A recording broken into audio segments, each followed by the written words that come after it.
All right. Good evening and welcome. Welcome back. Today is March 27th, 2024. I am iamerichall, your success concierge. I want to welcome you back to another great edition of Office Hours. March 27th, we are here in the Northern Hemisphere. We are 6 days into spring.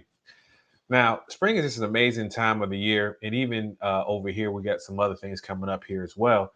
But I love the springtime. I also love the fall time as well too, because you have a good range of temperatures, and during that time, you can also wear a lot of your outfits, wear a lot of your fragrances as well too. Also, too, spring is associated with new beginning, right? We've gone through the wintertime, we've gone through the cold, the that particular portion, and now it's time to look forth and see what the harvest is bringing, set new things, set new intentions, and go ahead and work forth and building that. So that's very exciting. I'm very excited about that. Also, too, here in the northern hemisphere, we got the eclipse coming up in a few weeks. I want to say it's going to be on April 8th or somewhere around there. I'm not sure the exact date time. Also, tax season as well.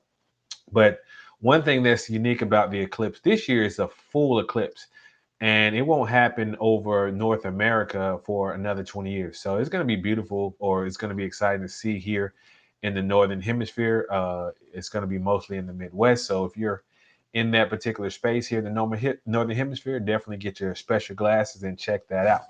But I'm excited for this show this evening. As you kind of see, I'm once again dressed in character. A few weeks ago, I did a case study on the brother Malcolm X. So of course, I was in my black and my black on white with the black tie. So I'm also in character again today, keeping it a little bit simple for the case study that we have to do today. So I got the simple glasses, kind of like the scruffy beard with a little bit of gray. I guess you could say I'm a young silver fox, that I am.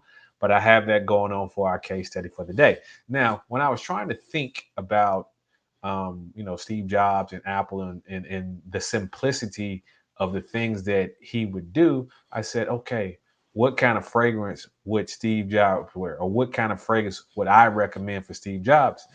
And it came to me, none other than Eccentric Molecules Molecule O1. Now, what I love about this fragrance here, and you can go through, I've done a video and I've done a review on this fragrance in this particular fragrance house by Eccentric Molecules. This particular fragrance uses ISO-E. ISO-E is like a molecule that's in a lot of different fragrances. But what I like about this is the everything fragrance and the nothing fragrance.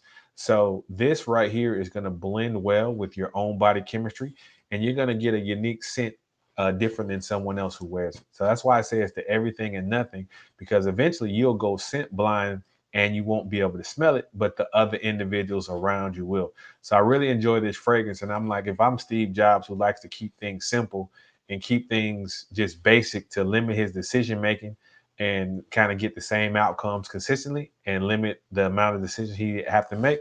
I think if he were around and was, if I knew him and was recommending, it would definitely be Molecule O1. So let's check that out as well too. So let's see what we got in the chat here. We see Miss Mobley. Good evening. Welcome. Good to have you here as well too. But yeah, let's get into it. Let's get into what we came here to do, right? And what I enjoy doing. And so here's the thing, right? When you have someone like myself or someone else that you're working with, or even things that you're doing, right? Confidence is important.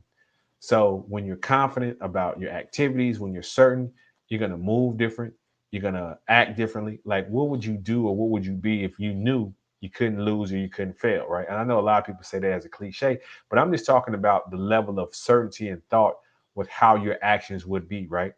So that's what I do as an image consultant. I provide confidence on demand for you as well as your business, so you can put yourself in position to achieve your desired outcomes by mastering the ABCDs of image.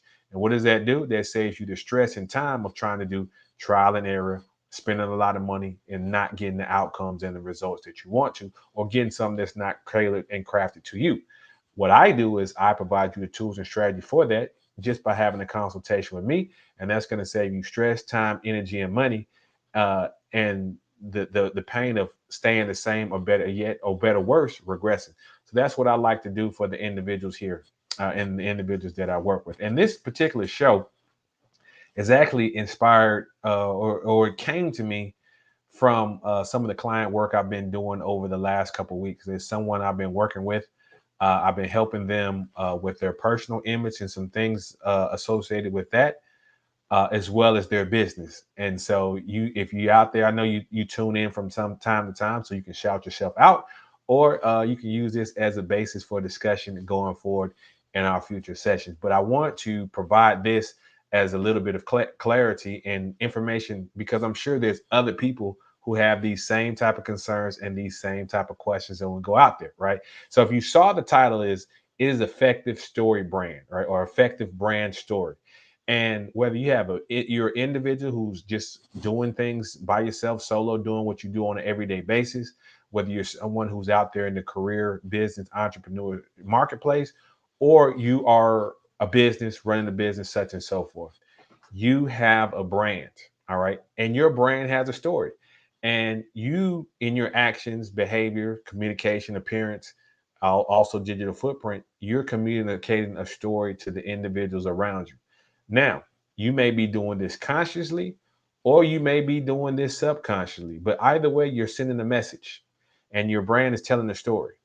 And people pick and choose how they decide to interact with you based on that. Like, when people think of image, they just think of appearance, but your brand story encompasses your behavior, your communication, and you want to make sure that you're in congruence on all those particular fronts.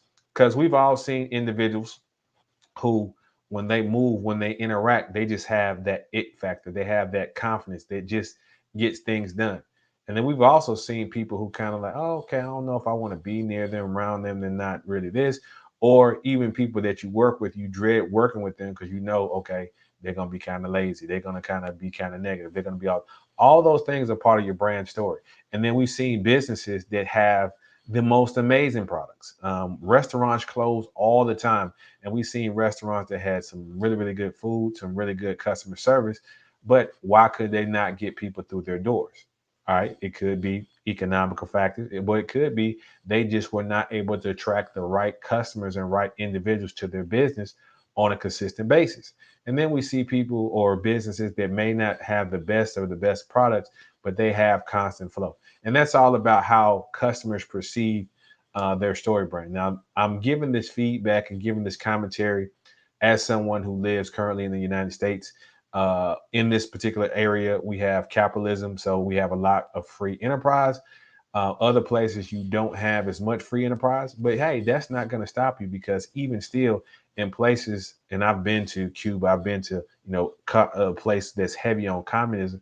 People still find ways to connect, interact, and engage in commerce, even in those manners. So that's why your story brand is important and is effective, because again, that is how people choose to interact with you. And even we see that there's actually a blueprint for movies.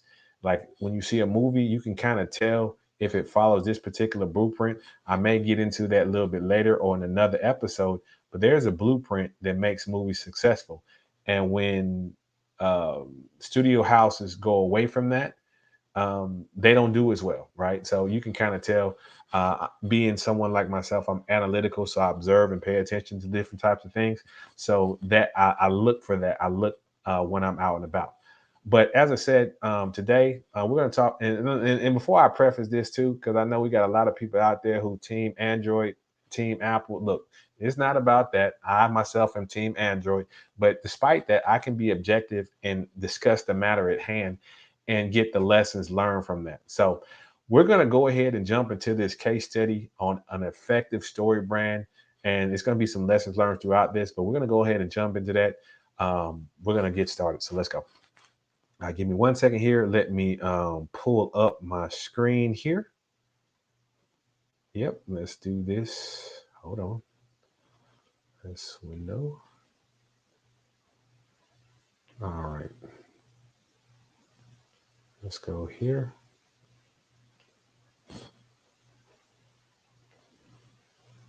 Oh,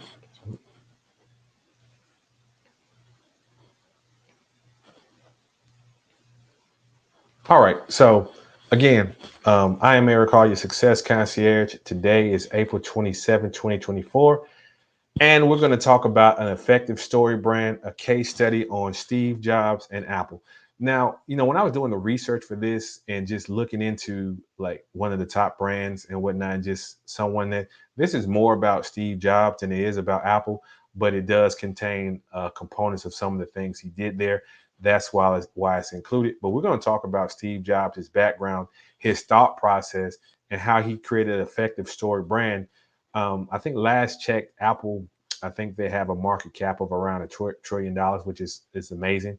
But we're going to talk about that. All right, so let's get started in this. Let's see here. All right, so as I tell you before, no one is exempt from baby pitches or young pitches. So I got Steve Jobs right here. So an interesting thing about Steve, he was born in 1955 in San Francisco, and he was adopted. So his father was Syrian Muslim and his mother was white Catholic. Now you see how those type of worlds blend, and they actually they met, they fell in love, but the families was not really going to be on board with that. And so they put him up for adoption shortly after he was born, just because again, in that time, it was culture, like his father rich Syrian Muslim, mother white German Catholic, American, so that was a challenge for them.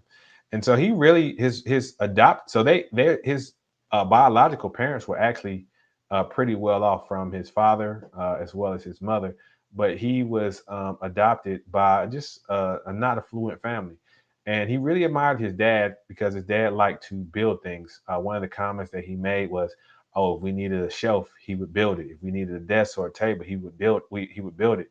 And so Steve really took to that and really enjoyed that aspect of his father, that creative aspect. But Steve was kind of like someone who wasn't really into education early on, maybe because he was smart, didn't feel like it was a challenge. And so he got inspired by his fourth grade teacher who said, "Hey, Steve, if you can read this book and do a report on it, I'll give you $5." So it started off as a bribe, but then he got really, really inspired and happy and just had a hunger for learning. So he continued on with that. He got into electronics at an early age, and he would do different projects. And there was a level of fascination for him with that. And he got a summer job working on an electronics project. He got a summer job with Bill Hewlett. You may know the company Hewlett Packard. Same gentleman. It's and when I tell stories like this, it's interesting to see how things line up and people connect in various spaces, and it goes full circle. So if you're familiar with Steve Jobs and Apple, he met his friend Steve Wozniak.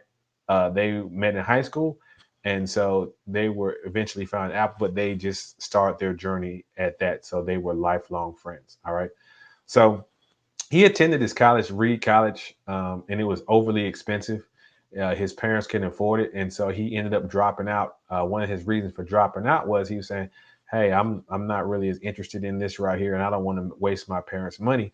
But a couple of things that he did, he studied calligraphy.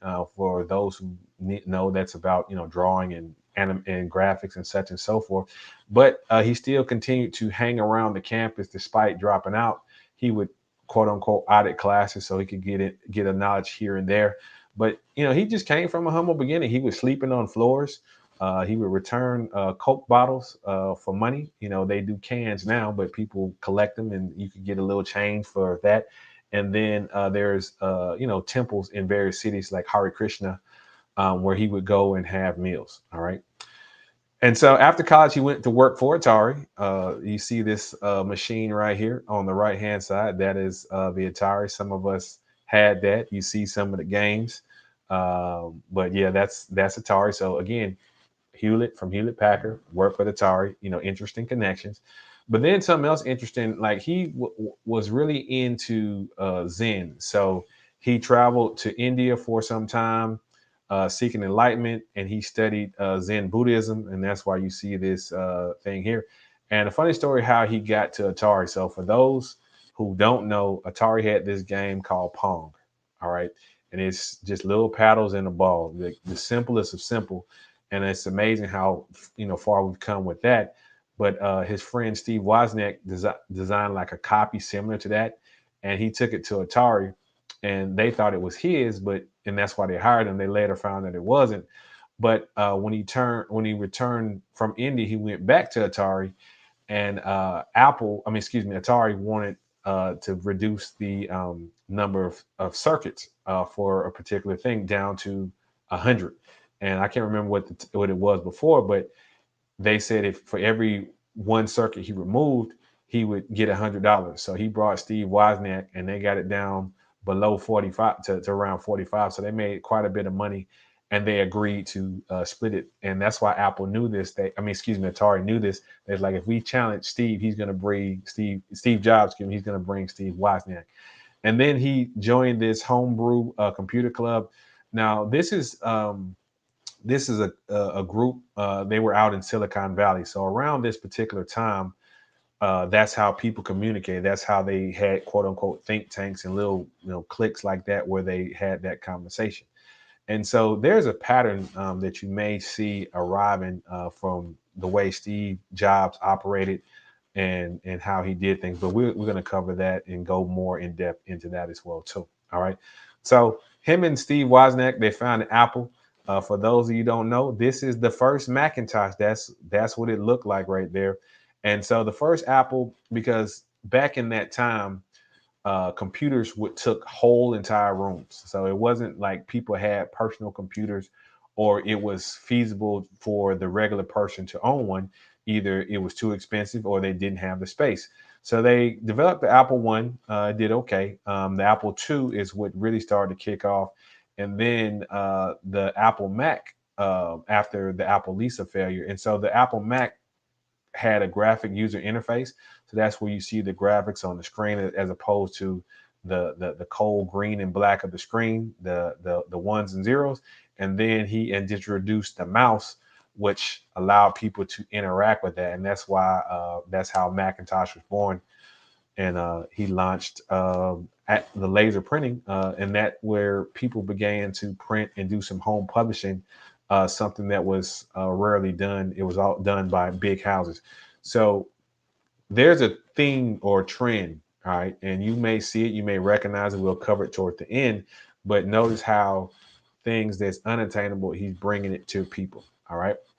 So it was funny. This there was some scandal going on with Apple. Not really scandal, but maybe some chicanery going on. There was an internal power struggle, and one of the gentlemen from Apple was trying to get Steve demoted, and then Steve was trying to get him ousted. And the plan Steve Jobs had to get the other guy ousted, it got leaked, so he ended up resigning. But one of the power struggles was over open architecture and closed architecture. And just so you know, open means like, okay, anybody can use it, anybody can access it, anybody can make changes or updates to it. Closed is like we have our own ecosystem and we got to operate in this space, and you have to do things the way we choose to do it if you want to interact with us. So Steve went and found a company called Next, and he had a lot of innovations with this particular company.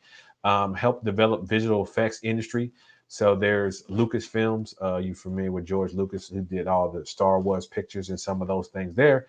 And Lucasfilms, they did like 3D animation, well, right, help fund that 3D animation, and then dynamic web pages. So when we say dynamic web pages, that's pages you can actually interact with. There's pictures, there's clickable versus it doesn't do anything. So that's something that came from that innovation. And then of course, Lucasfilm Films, which is now Pixar. You've heard that company because they did movies like Toy Story and all these animated pictures. All that originated from Steve Jobs. And so Apple was struggling in 1996, and so they purchased the company Next for about 400 million, and then I can't remember 1.5 million stock shares. But Apple didn't have money and was struggling, so they came out with this iMac, which is this computer right here. And the only thing that's different and unique about it is it's colorful.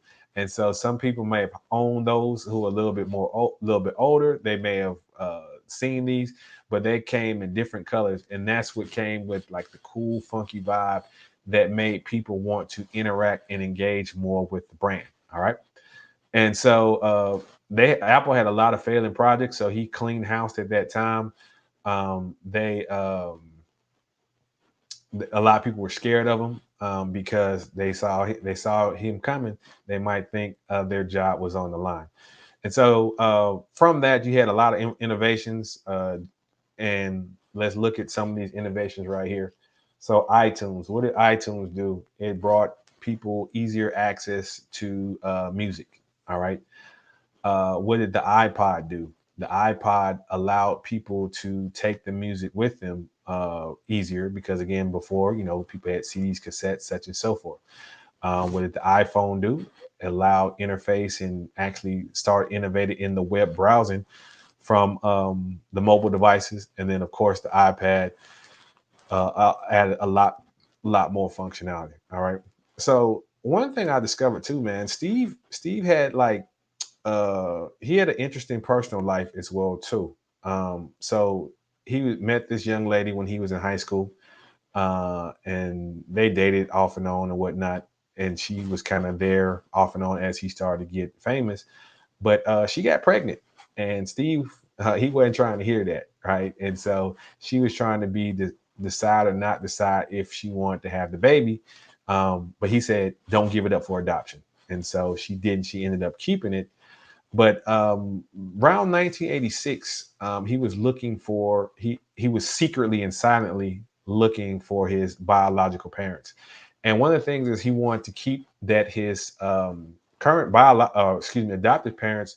He didn't want them to feel some kind of way. He wanted them to feel like they were important. So he kept it secret from a media standpoint and didn't really publicize it. And so his adopted mom got sick, and he started to learn more about his previous family. So something interesting in after he his birth parents gave him up for adoption, they actually got married 6 months later. So they did overcome the stigma or the challenges.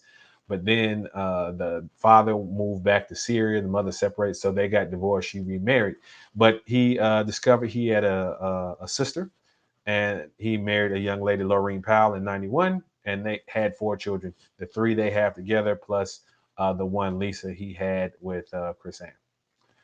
But later in life, he was diagnosed with cancer. But Steve was, you could see how he approached his everyday life. Your time is limited. You can read the quote right here. But the key thing is, don't be trapped by dogma, which is living the results of other people's thinking. Don't let the noise of others' opinions drown you out, your inner voice. And most important, have courage to follow your heart and intuition. They somehow already know what you truly want to become. So that's kind of like something of a mantra that he lived by. But yeah, he was diagnosed with cancer in 2004. Tim Cook, current CEO, was even going to offer him a portion of his liver. Jobs thought he was getting better, didn't, and he relapsed. He took a leave of absence in 2011. He actually resigned, but he died with his wife and his children and his sister by his side. One of the things he chose to do, he wanted to give the majority of fortune away, and then he had philanthropy and the Steve Jobs Foundation. But let's talk about some belief systems. All right, he always wanted to surround yourself with intelligent people. So one of the things Steve Jobs said is, why hire smart people and then go and tell them what to do? Hire them and let them tell you what, because you're hiring them for their expertise, right, and their intelligence. He always wanted to innovate, learn, fail quickly. He wore the same thing every day. So that's why I have on the black turtleneck. Steve wore the round glasses. I do have a pair of round glasses, but the tint is not what I want it to be. His were clear, so that's why I didn't wear them. And also our facial structure is a little bit different.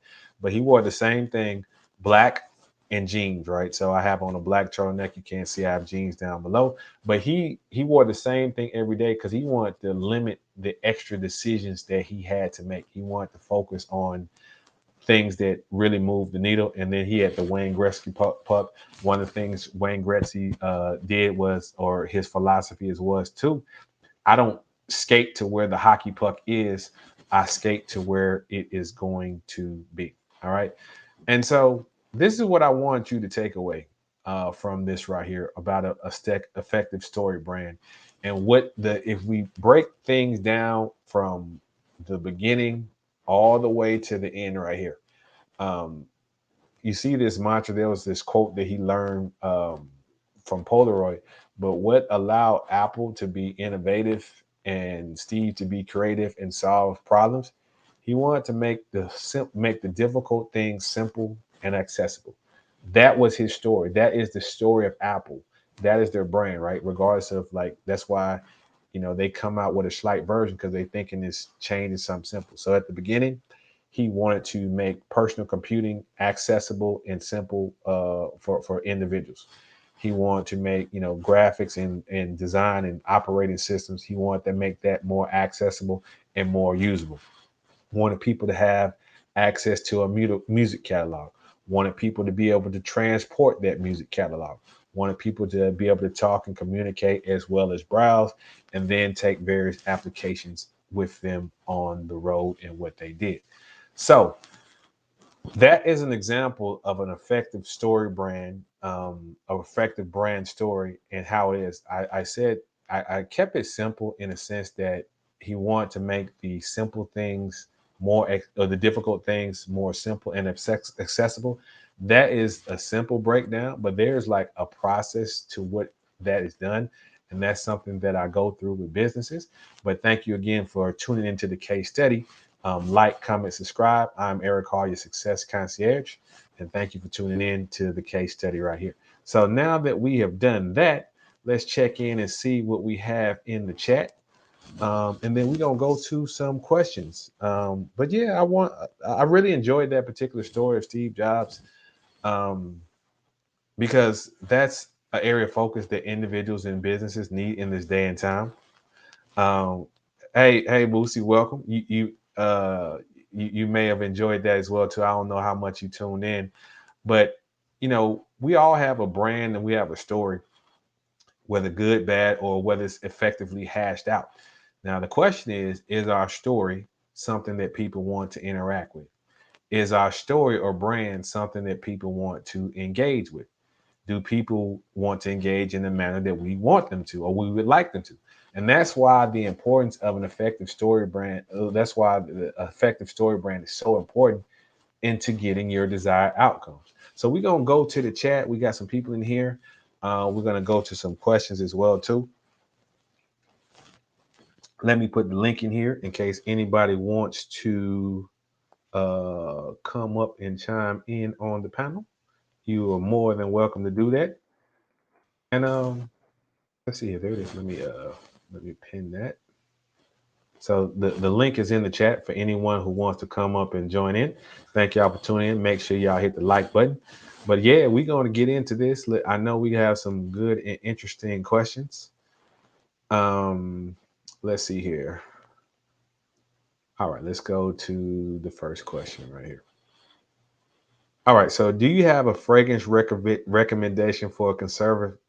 Excuse me. Do you have a fragrance recommendation for a conservative old guy for multiple occasions year round? All right, so this is an interesting question as well too. And when someone says old, and I know who the person is that asked this question. So when they say old, they're more mature, right? So when they tell me old, that means they're older than me. So I would take it they're in their 50s, 60s, 70s, such and so forth.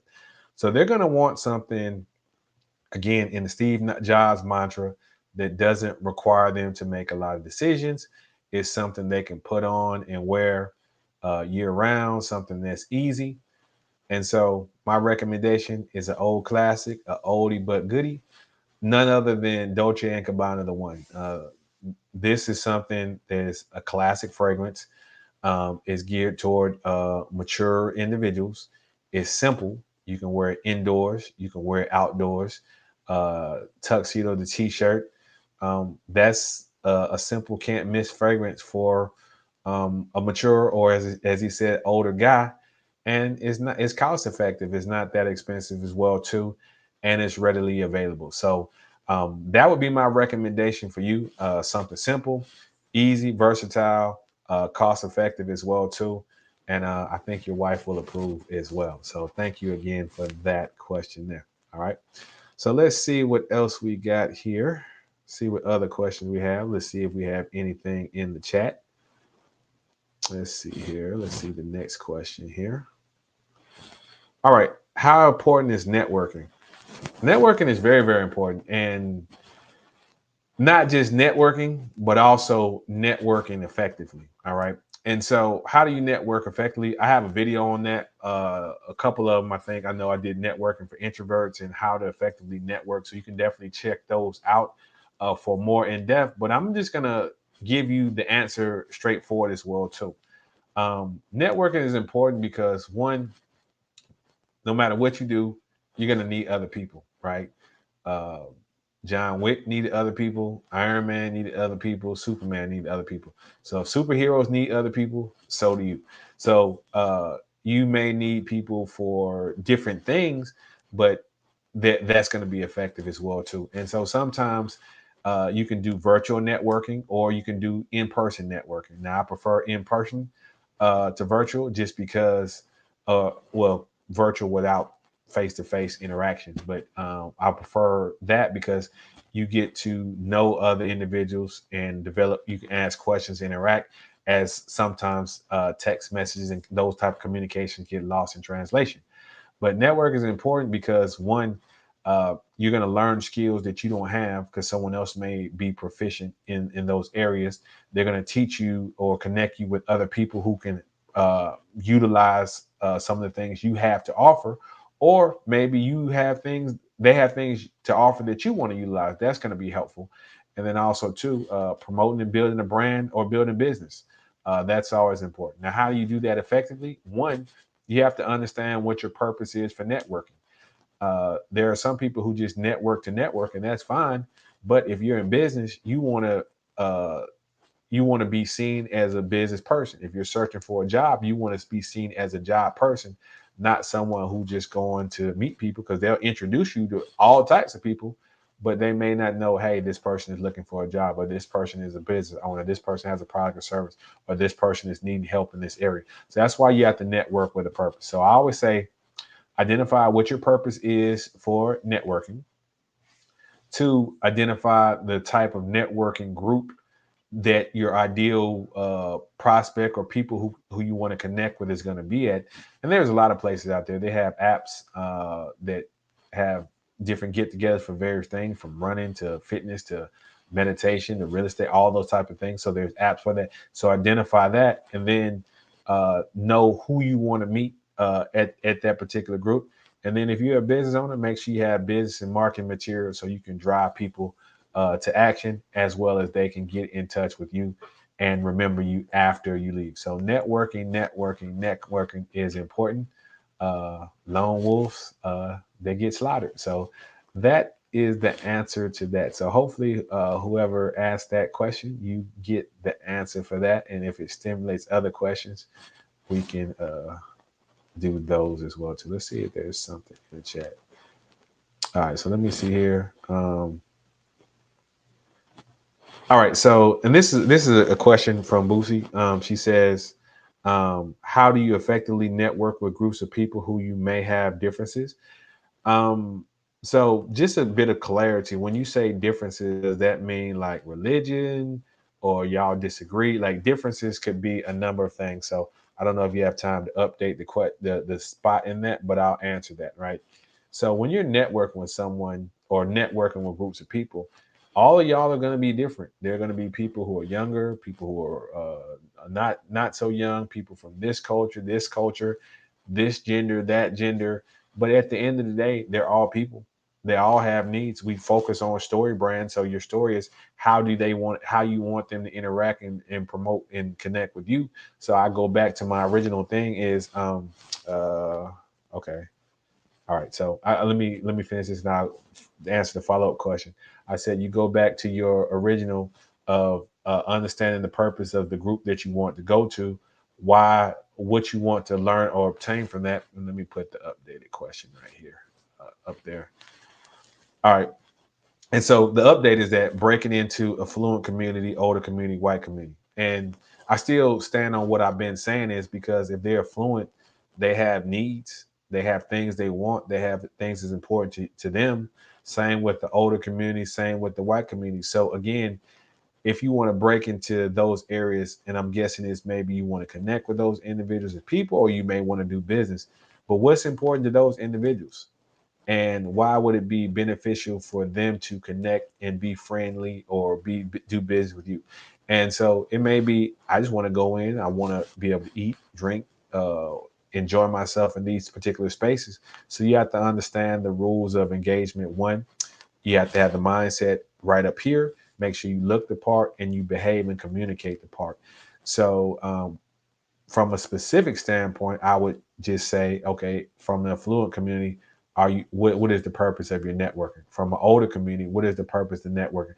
What do you want to gain and what do you want them to gain? And so when you focus on that, then you say, okay, I want them to gain this. And then I can go step backwards and say, okay, how can I help them gain that which I want them to gain? And is that important to them, right? Because all that is part of that. And so that's why we have these type of dialogues and those type of questions. So we can, as you say, target market. So for example, when you see, I'll use Coca-Cola or even McDonald's, I don't eat there like that. But anyway, they may have ads that they put at sporting events, and those ads on sporting events, they may differ from football to basketball, from HBCU to regular college. The ads will be slightly different. All right. And even a brand like a sporting goods brand, they may have ads just for basketball. They may have ads just for football. They may have ads just for tennis, golf, baseball, such and so forth. So you can, but they still sell fitness apparel, fitness products. They just target their market to their group. So again, you're still who you are from a personality standpoint. You definitely don't want to lose that. You want to still be authentic with that, but you target your approach based on the needs and the rules of engagement for those particular groups. So for the affluent community, the older community, and the white community. So hopefully that answers your question on that. You can put follow-ups in there as well too, but hopefully that answers your question. Again, you can have various, I guess, customers, so to speak, or various clients that come from different backgrounds that have different needs, and you solve their products like this. So I'll just use a minivan, right? A minivan can be used by a soccer mom. A minivan can be used by a sports team. A minivan can be used by a ride share person, or a minivan can be used by someone who's a contractor to carry their tools around. So it's the same van. You just to highlight different things for different groups of people. Hopefully that answers your question. Not to compare you to a minivan, but you get the gist of it. All right, let's see what else we got here. All right, let's see here. What are your thoughts on the recent NBA All Star game? I didn't watch it. I did, as I said, like I didn't watch the Super Bowl either. I watched the um, the halftime show for that. I didn't watch the All Star game. I've actually been to an NBA All Star game as well. I can't remember exactly what year it was, but that was when it was here. But I did go to an NBA All Star game. One of the things that the NBA has an issue with, and it kind of said it's been said by this, they have an issue with their brand. And a lot of it has to do with the style of play on the floor, how they market, who they market, as well as the product in and of itself. So, as someone who was very much into basketball, played basketball, similar have a high level, and I really enjoyed the game.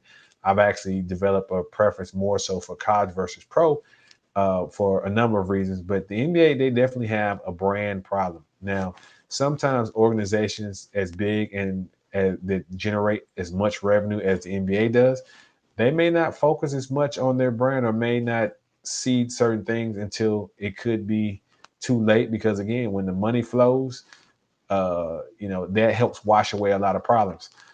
So we'll see some of the things and changes that the NBA does. Again, they have not consulted me, but one thing I will say with the NBA is they're at a huge turning point, and so they may need to right the ship in how they promote, they market, they brand, who they choose to brand, and we can see what happens with that. And that's why you see that they're constantly changing the format.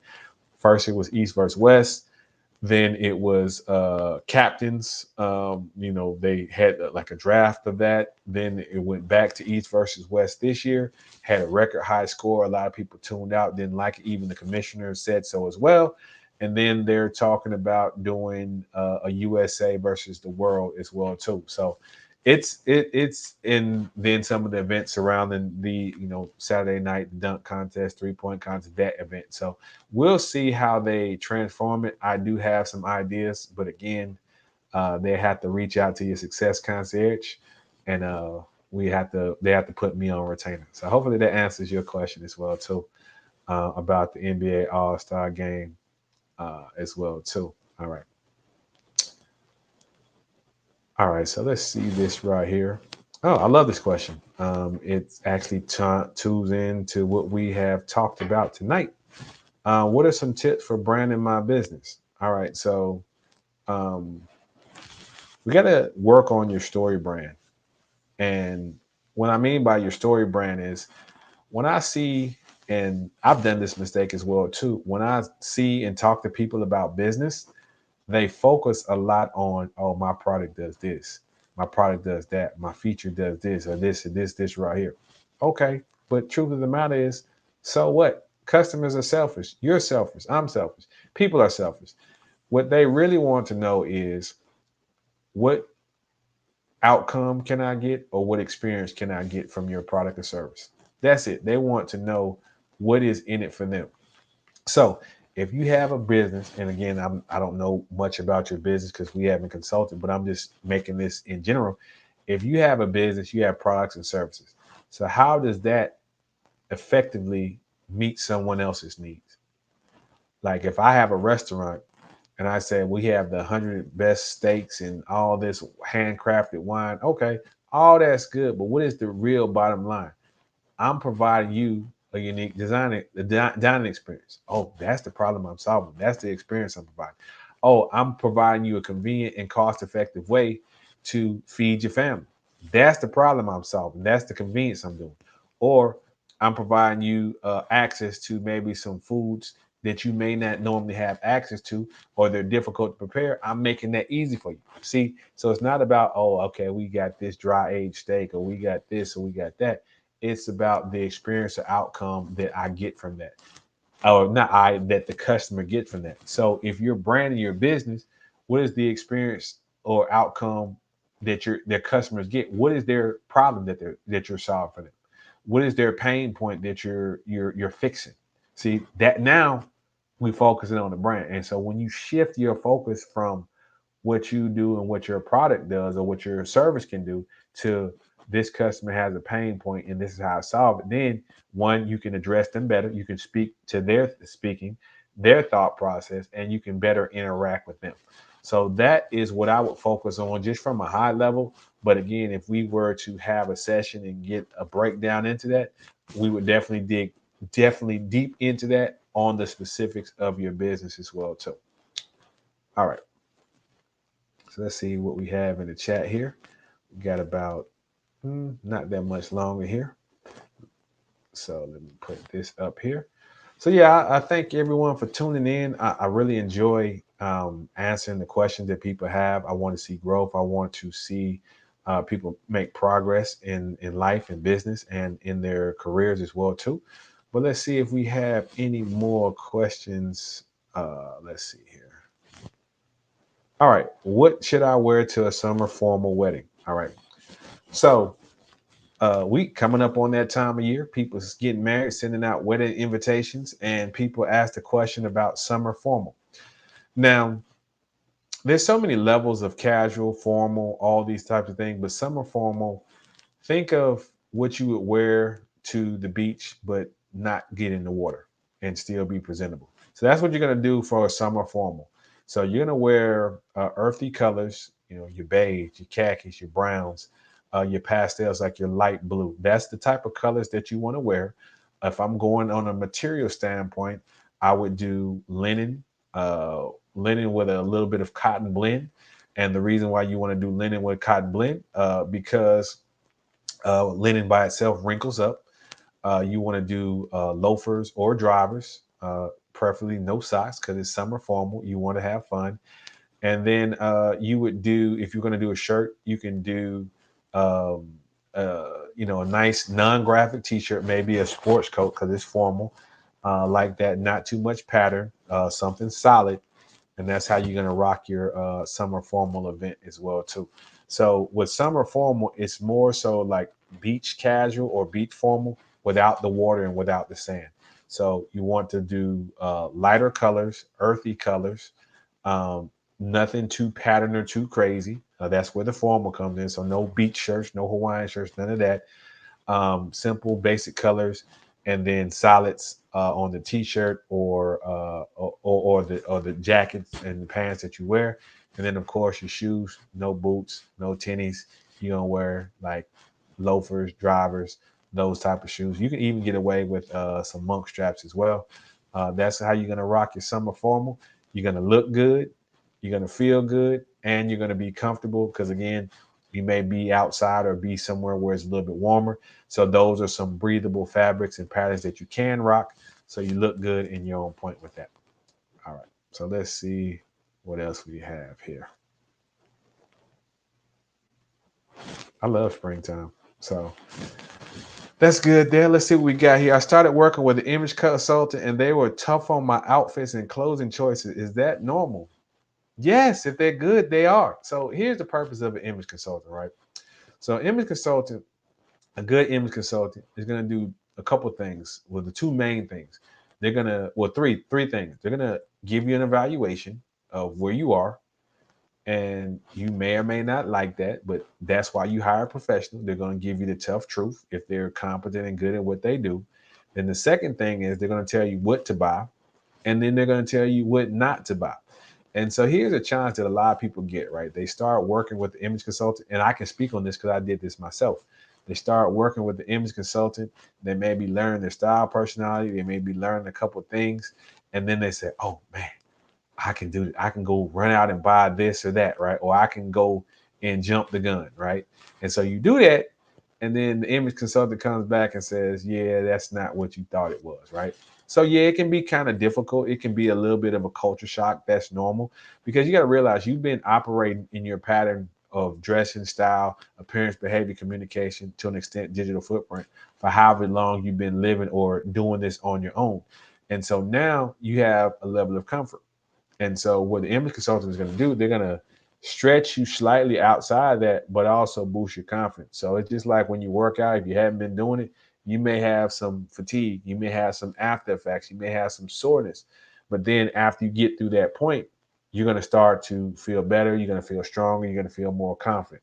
And that's the same process. So I know I can personally testify I did that. I've had people work with me and we when we do that closet audit, we say that in the trash. That has to go. And it may be something near and dear, but in order for you to get better, get to where you need to be, then sometimes you have to let go of the old and into the new. If you have this in your hand and your hand is closed tight, you can't put something new and better in there. So yeah, it's normal. It may be a bit of a shock, but what I would encourage you to do if you're working with someone like that and you do have a little bit of discomfort, then communicate that with them. Um, because even when I've done things and I've worked with individuals, I may pick an outfit or pick something that they just don't like. And it's okay for them to tell me they don't like something I pick or something I say, because again, they ultimately have to be comfortable in that. So that's why it's important, like if you're working with someone, to constantly communicate with them. And that aspect of it, that part is normal. But if you still feel like, but again, communicate with that with them. I like to let people know up front that yeah, I may say some things you disagree with, and you may say some things that we disagree, but that's part of this process as well too, because we're working on improvement, we're working on different things, we're working on some things that you may not be used to doing on a consistent basis, or you may never done before, or that may be difficult at first, but we're going to push through that, and that's normal as well too. So definitely communicate that, and cheers to you, because the fact that you got an image consultant working with you and helping you grow and get better, that's definitely a beautiful thing. All right, let's see if we got any more comments here. Let's go back. to that. People can still jump up here in the chat if they choose to. If you want to talk to your success concierge live, we can do that. Let's see what else we got here from a question standpoint. All right. Let's see here. We got a lot of good questions. All right, it's springtime. Let's answer this question right here. Can an image consultant help with my dating life? Absolutely. A good image consultant can help with your dating life. Because here's the thing, right? We talked about story brand, and that's effective in your dating life as well, too. We can dig further into that. But also, too, in your dating life, you got appearance, behavior, communication, digital footprint. Because some things online you may not want to show, or you want to improve your online presence as well as your appearance. Because here's the thing. When you're going out and you're meeting a person, all right, um, how are you dressed, right? Because now, regardless of what people say, people in 7 seconds they're making perceptions about you. Height, weight, is this person a potential threat? Is this person someone smiling, creepy, avoid it?